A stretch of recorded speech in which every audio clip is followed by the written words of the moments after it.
Всем привет, с вами Вандалей, и мы продолжаем изучать рабочие материалы по Сталкеру за 2002 год. Перед началом обязательно посмотрите первый и второй выпуски. В прошлый раз мы изучали билд 1154, который был собран на конференции Games Convention 2002 года, проходившей с 29 августа в Лейпциге. И благодаря сохранившимся записям мы посмотрели обзоры этого билда лично от Олега Еворского, который бегал по кордону и расписывал еще несуществующую игру во всех красках, успевая реагировать на шуточки журналистов из Giga Games. Эта запись датируется 30 августа, а вот 28 августа, перед самой конференцией, у тех же самых журналистов был выпуск, в котором они стримили свой рабочий стол с шикарными обоями и прямо с него включали предоставленные трейлеры. Среди них был и трейлер Сталкера, который состоит из видео, снятых во время поездки в Чернобыльскую зону, нарезанных вперемешку со старым трейлером, относящимся к Oblivion Lost про ацтеков.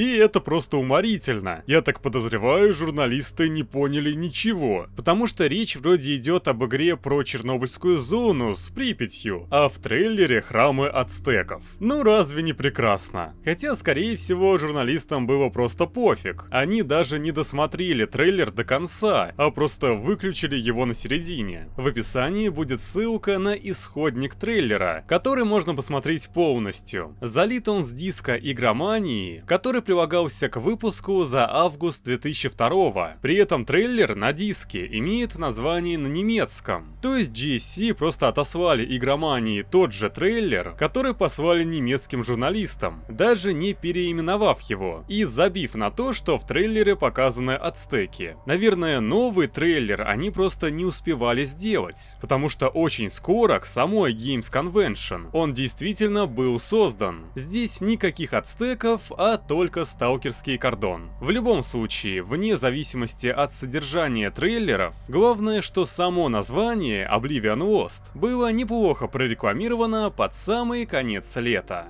Итак, началась осень 2002-го, самое сталкерское время, подарившее новоиспеченным фанатам полноценный сайт, посвященный игре, одновременно с открытием которого 24 октября был объявлен старт литературного конкурса. И только аж в марте 2007-го будет выпущен сборник с рассказами победителей. Подробнее об этом конкурсе и сборнике можете посмотреть в отдельном ролике. Выпуск Игромании за октябрь 2002-го выходит с большим материалом по Сталкеру. Алексей Сытянов поведал Игромании совсем не тот вариант сюжета, который нам всем знаком, а одну из альтернативных задумок. Как мы вступаем в игру? По сюжету игрок возвращается из зоны. Первый раз он пошел с напарником, который погиб. У него нет никакой аппаратуры, кроме простейших детекторов.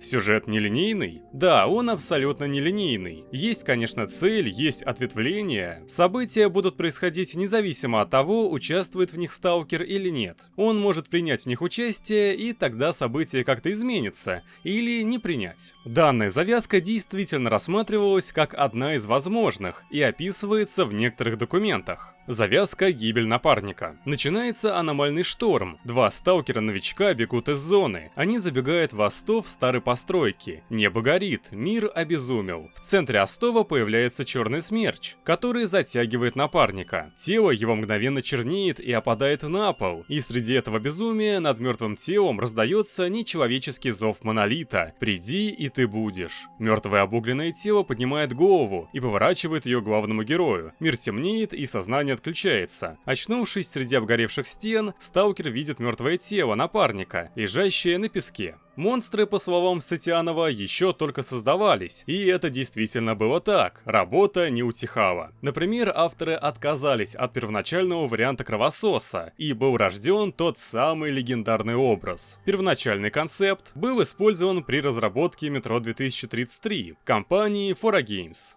Следующий известный нам билд — это сборка 1230 от 12 ноября 2002. Но если вы самостоятельно начнете искать билды и зайдете на Zone Chronicles, то здесь помимо сборок 1114, 1154 и 1230, вы найдете еще и сборки 1153, 1212 и 1229. Откуда же они взялись? 1153 и 1229 — это ранние версии билдов, собранные на день раньше. Номер сборки определяется именно датой, и мы можем в два разных дня собрать два одинаковых билда, например. Но так как они собраны были в разные дни, то и номера у них будут отличаться. В данном же случае сперва был собран билд 1153, а на следующий день его движок подправили, и теперь это автоматически билд 1154. Вчерашние же файлы не удалили, а запрятали в отдельную папку, и соответственно при желании мы можем их оттуда вытащить, перенести в папку с билдом с заменой и сыграть в ту версию сборки, что собрали на день раньше. То же самое с билдом 1229, а 1212 — это еще более ранний вариант. Среди перечисленных сборок никаких серьезных отличий от смежных билдов вы не найдете, а потому переходим к сборке 1230. Это очередная тестовая сборка, имеющая в своем составе доработанный агропром, засаженный соснами, а также длинную дорогу для покатушек на Ниве. Из-за бага периодически экран забеляется. По агропрому мы бегаем в роли рыжего сталкера. На севере локации появилось живописное болото. В ресурсах сборки лежит текстура эколога. Да-да, тот самый сталкер в синем комбинезоне, которого вы могли видеть в самых разных модах. И создавался он именно как эколог. Никакой другой группировки этот образ отношения не имеет, хоть такие мифы и бродили по сообществу. Ловите отличные рендеры этого костюма Zone Chronicles. Что же касается классического оранжевого комбинезона экологов, то его текстура в билдах появляется довольно поздно, к сожалению.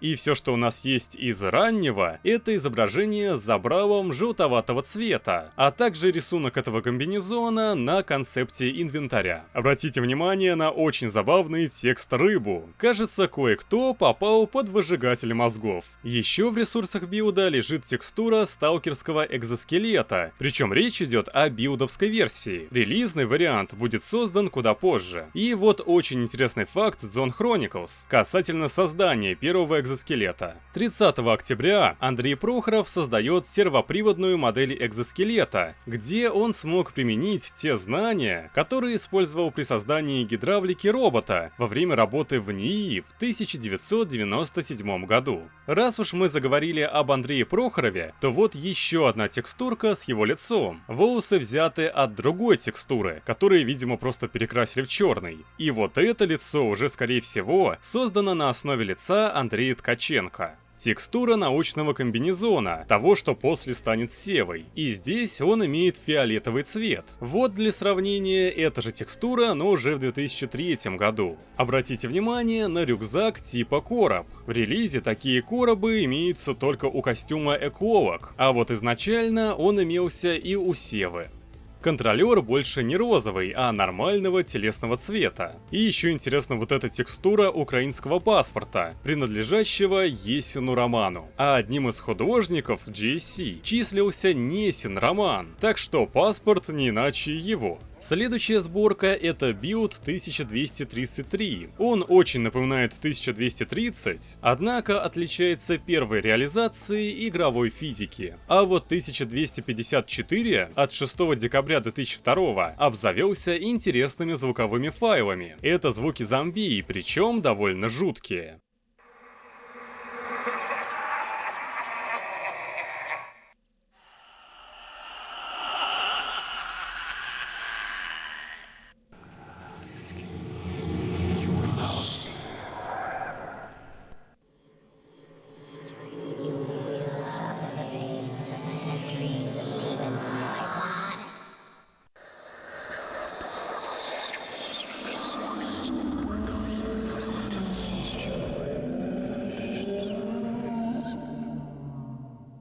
Однако эти звуки банально взяли из другой игры, из первой FIEF, Thief. где такие звуки издавали химериты.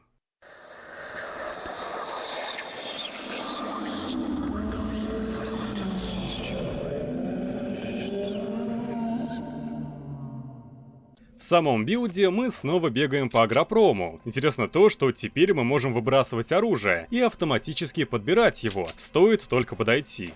В выбрасывании оружия даже есть анимация от третьего лица. Кроме этого, зацените анимации перезарядки и стрельбы. Они хоть и немного кривые, но все равно радуют.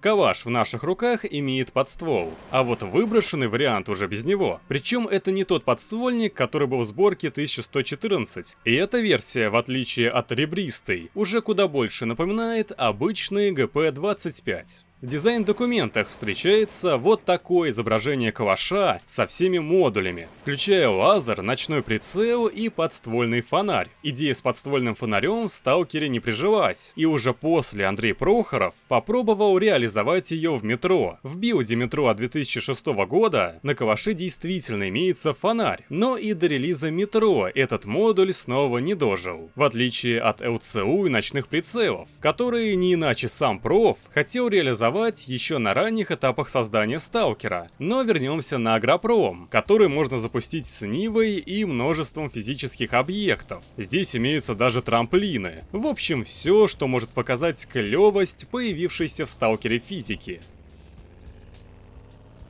Наш игрок при этом лично сидит за рулем, все еще с офигевающей физиономией, и при виде от первого лица видны его руки на руле.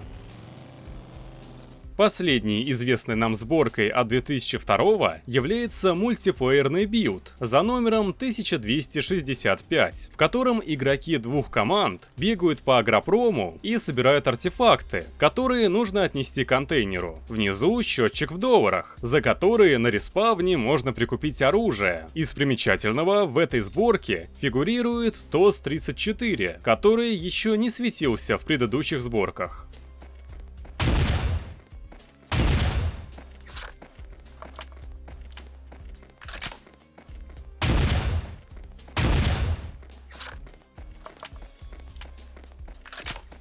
Наконец, к концу 2002 в декабре Евгений Фродо Карпенко создает фрагмент локации генераторы. Тот самый генератор рядом с аномалией Выверт. Далеко не все материалы за 2002 дошли до нас в целости и сохранности. Не представляется возможным запустить различные версии локаций, не подключенные к сборкам, среди которых имеются версии Кордона с довольно забавными названиями. Также не сохранилась и свалка за 20 декабря 2002, а также свалка февраля 2003, опять-таки обозначенная как Garbage говно. Да, название локации прекрасны, однако название и даты — это единственная доступная о них информация. Итак, 2002 подошел к концу. Впереди разработчиков ждал не менее насыщенный 2003, который был встречен вот такими новогодними обоями. Это то самое знаменитое изображение, на котором видны излом, химера, два вида карликов, военный с водкой казаки и торговец жаба, сперва упоминаемый как Вован. Вот описание этого торговца с сайта игры. Властный толстяк с выпученными глазами, живет в погребе заброшенного домика, имеет очень гадкий и подлый характер, одет в майку и штаны, огрызок левой руки обмотан черной кожей, трудно ходит из-за перебитых ног. Ходят слухи о загубленных им сталкерах-новичках, которых он пустил на заведомо смертельное задание. Но он единственный торговец в этом районе, приходится идти к нему, ни во что не ставит сталкеров и откровенно им грубит. На всякий случай при себе держит дробовик, настроение, как всегда, паскудное.